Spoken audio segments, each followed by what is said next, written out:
ძირითადი მოთხოვნა ამჟამად არის უნივერსიტეტის აკადემიურ და ადმინისტრაციულ საკითხებში ჩვენი უფლებების დაცვა, რაც მონიჭებული გვაქვს ჩვენ სახელმწიფოს მიერ და როგორც კერძო, ისევე სახელმწიფო უნივერსიტეტებში სტუდენტებს აქვთ თანამონაწილეობის და ჩართულობის უფლება.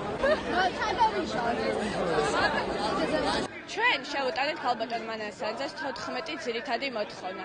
ეს არის აბსოლუტურად უნივერსიტეტის კეთილდღეობისათვის, რომელიც არის გამიზნული. სტუდენტებს გვაქვს უფლება იმის, რომ ეს მოთხოვნილებები მათ წარვუდგინოთ. თუმცა პასუხად სამწუხაროდ მივიღეთ ის, რომ უნდა პირველივე მობილობით შეგვიძლია ვისარგებლოთ და გადავიდეთ უნივერსიტეტიდან. მე ვთვლი, რომ ეს არასწორი არის და დღეს, როცა სტუდენტები ფულს ვიხდით და არსებობს ჩვენით ეს უნივერსიტეტი, გვაქვს ამ მოთხოვნის უფლება, რომ გამოსწორდეს უნივერსიტეტში არსებული ორგანიზაციული თუ სასწავლო სისტემა. არ მოხდეს მუდმივი ცვლილება წესდების, რომელიც უნივერსიტეტის სტუდენტებს ხანდახან აზარალებთ კიდევაც. ასევე მოხდეს ორად გაიყოს თანხის გადახდა, იმიტომ რომ როდესაც ივნისის თვეში ჩვენ გვიწევს გადასახადის გადახდა, შესაბამისად აგვისტოს თვეში, როცა მობილობა ცხადება, ბავშვს ეკარგება უფლება იმისა, რომ გადავიდეს. და კიდევ 14 ძალიან მნიშვნელოვანი პუნქტი, რომლის მოგვარებაც არანაირი პრობლემას არ წარმოადგენდა. უბრალოდ ეს არის ის, რომ არ მოგვარდება და всё.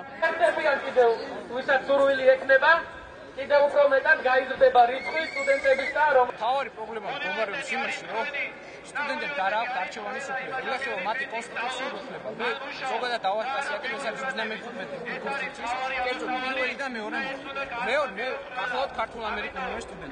ჩემ უნივერსიტეტში ესეთი ანალოგი რა მოხდეს. საუბარია და მიმდინარეობს ბრძოლა ძალიან პრიმიტიულ უფლებებზე. ეს არის თანხის გადანაწილება, ვადის გაგრძელება, ეს არის უკეთესი წიგნების მოწოდება, ეს არის ინტერნეტ ბაზა, რომელიც საერთოდ არ არის უნივერსიტეტში და რა თქმა უნდა, როგორ შეიძლება აქ ელემენტარულ პატარა სოლიდარიზმის გრძნობაც კი არ არსებობდეს ამ მომავალი თაობის მიმართ.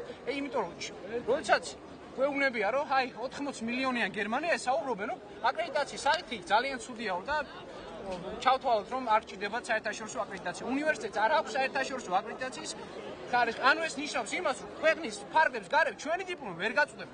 გამომდინარე აქედან, ჩვენ გავაგრძელებთ ბრძოლას მანამდე, ჩვენ როგორც სოლიდარიზმის ბრძოლით გამსჭვალო სტუდენტები ამ უნივერსიტეტის მიმართ, გავაგრძელებთ ბრძოლას მანამდე, რაც არ უნდა დრო დაიჭიროს, რომ ჩვენი მიზანი მიღწეული იყოს. თითოეული დღე ესეთი აქციის, თითოეული საათი, თითოეული წუთი ესეთი აქციისა ნიშნავს ჩვენი უფლებების შეზღუდვას და შელახოს ამ უნივერსიტეტის მხრიდან, ამიტომ არ გვაძლევენ ჩვენ სწავლის ნორმალური და კარგი ჯანსაღი სწავლის უფლებას. ამიტომ მოემზადოთ, ეს არის დიდი დასაწყისი, ძალიან დიდი დასაწყისი. სტუდენტთა ინიციატივების გათვალისწინებაში ავალდებულებს ხალხო, ეს არის